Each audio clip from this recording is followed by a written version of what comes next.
Habiba Malik from India.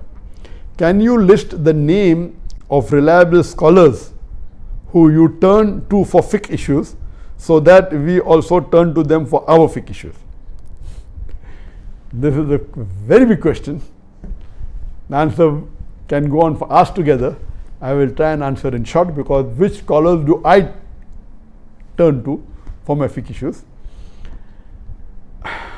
Scholars are divided into classical scholars, the medieval scholars, the contemporary, the pre-modern, the modern, As far as the beloved Prophet ﷺ said, we look, our Sharia is based on the Quran and Sahih Hadith, on Allah and the guidance of the Prophet ﷺ. And the Prophet said, the best generation is my generation, then the next generation, then the next generation. So after the Prophet, the best are the Sahabas. Then are the Tabain, then are the Tabi Tabain. So when you look for any dalil, number one is Quran, then the life of the Prophet, after that is the Sahaba, then Tabain, then Tabi Tabain. So but naturally the best scholars for fiqh are the Sahaba. Khulafai Rashidin, the Sahabas. Then would be Tabain, then would be Tabi Tabain. So when you look at what was their opinion, and there were differences in opinion among the Sahabas. And then we see the Sahaba, then we see which some Sahabas were specialized more in the Quran, some in other aspects, some in Mirat, different. So based on that, number one are the Sahabas, Khulafai Rashidin, the Sahabas. After Allah and His Rasul, with the Khulafai Rashidin, then would be the Sahabas. Then Tabain, Tabi Tabain. Then you have the classical scholars that are there. You have the four Imams, Imam Abu Hanifa, Imam Malik, Imam Shafi, Imam Hanbal, Ahmad ibn Hanbal. May Allah have mercy on all of them. There were many Imams, 50, hundreds of Imams were there at that time. But these four, their students, mashallah, were able to spread the teachings more. These four were the top Imams. There were other top Imams also, but maybe the student didn't promote the teaching so much. So these were the top four Imams that we have. And all of them, mashallah, I love them, I respect them, I refer to them. Then we have the Muhaddisin. Imam Ahmad ibn Hanbal was a Muhaddis, Imam Malik was there. But then we have Imam Bukhari, we have Imam Muslim, then Abu Dawud, then Tirmidhi, then Nasai, Ibn Majah, all these, they were scholars. And I look up to them and then I check. Then we have the Mufassirin, Ibn Qasir, then we have Tabari, then we have Qurtubi, and the list is long. Therefore I said the answer is can't give a short answer. So then we have the classicals, then we have Sahaba, then the classical scholars we have, their level is different. Then we have Ibn Hajar, who wrote the Sharah of the Bukhari. Many. Then we have you can keep on naming, but these are the ones that I can recollect now. Then we have the medieval scholars, a few centuries later. Then we have Ibn Taymiyyah. Earlier then we have Imam An-Nawawi. Then we have, after a few hundred years, we have Ibn Taymiyyah, mashallah, a great scholar. Then Imam Ibn Jawzi, several. Then coming down the line, we have the recent scholars. You call them contemporary scholars, or you call them the modern scholars. I have divided this into two levels, in two parts. One, which were the few decades earlier and are not living any longer, and one which are living. In between there are many other scholars I did not name, but what I could recollect. In those scholars, in the recent few decades but are not living, I would that I appreciate and I look forward is the Sheikh Ibn Uthaymeen, the Sheikh Nasruddin Albani, Sheikh bin Baz. And unfortunately, these three great scholars of our time, when we started doing Dawah earlier, they expired within a span of few years, in the late 90s or the early 2000s. And after that, at that time, that I believe one of the best scholars living that time was Abdullah ibn Jibreen, Sheikh Abdullah ibn Jibreen. Again, he's from Riyadh, and I met him several times, and whenever I had any problems, I have to go to him and look forward to his reply. At that time, he was one of the best living scholars. And Allah also lifted him, mashallah, and may Allah grant Jannah to all these scholars who I have mentioned. May Allah's mercy be on all of them, rahimullah. Now that we have among the scholars, really frankly, now we have very few handful of scholars who we can really call them scholars. Scholars are many, but we really can, the level of fiqh and the level of intelligence and the way to reply and to analyze. According to me, one of the best scholars today living, or two best scholars, one would be Sheikh Muhammad Hassan Addadu. He's from Mauritania, but since the past few years he's living in Turkey, in Istanbul, and I've been meeting him for several years. Alhamdulillah, the last time I met him was at the KL summit, and before that when I was in Turkey. He is one of the best living Islamic scholars in the world, as well as Sheikh Abdul Aziz At-Turaifi. And the other one that I can think of and I can name is Sheikh Muhammad Salim Munajjid.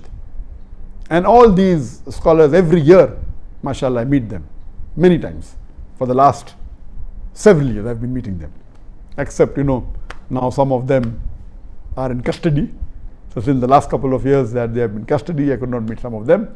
So these that I can think of today are the top scholars I know I refer to. But you have to realize that there are different specialities. For example, there's the speciality of Islamic finance. In Islamic finance previously, I know I used to discuss with Dr. Umar Chapra. He's an Indian, then became a Saudi. And Dr. Siddiqui, he's from India again. And they were very well learned in Islamic finance. And the one that I gained the maximum knowledge as far as Islamic finance is concerned is Dr. Hamid Hassan. He's an Egyptian, he's yet alive, but very old, may Allah give him health. And later on, he spent many years in Pakistan, and he was the founder of the Islamic University in Islamabad in Pakistan. And he was the one who made the university, he was the rector for many years. I think he spent 19 years there, if I'm not mistaken. Then he shifted to Dubai, and he is, mashallah, according to me, the father of Islamic banking. He was the chairman of more than 20 Islamic banks. He has converted many conventional banks to Islamic bank. And the maximum knowledge that I gained when I sat with him for hours together, we also invited him to Bombay for the Islamic Peace Conference, I think in 2007 or 2009, I don't remember. So in terms of Islamic finance knowledge, one of the best scholars today living is Dr. Hamid Hussain Hassan. And the other one is Mufti Taqi Usmani. MashaAllah, Maulana Mufti Taqi Usmani is also a great scholar. These two scholars are one of the highest in the field of Islamic finance. He's from Pakistan, and I met him a couple of times when he came to Malaysia. MashaAllah, he has great knowledge. And what we find that in finance, the Hanafi fuqaha, the Hanafi scholars have done more advanced research on Islamic finance as compared to others. So each one has its speciality. So in finance, but natural, I would believe more in Mufti Taqi Usmani or Dr. Hamid Hussain Hassan than Sheikh Dadu, because that is their speciality. Each field, like in Loga, according to me, one of the best person, according to me, is Dr. Fa Abdurrahim.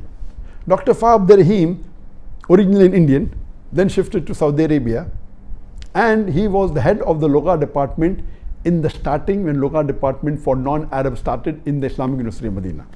And when I tried to find which is the best teacher I can learn with, someone told me it is Fa Abdurrahim. I said, how will this person give me time? So I went there, and I was shocked. He said, I was there. The lecture you gave a few weeks back in Medina, I was there sitting in the first row. So mashallah, he agreed to give me 5 hours every day, and we were supposed to spend 6 months.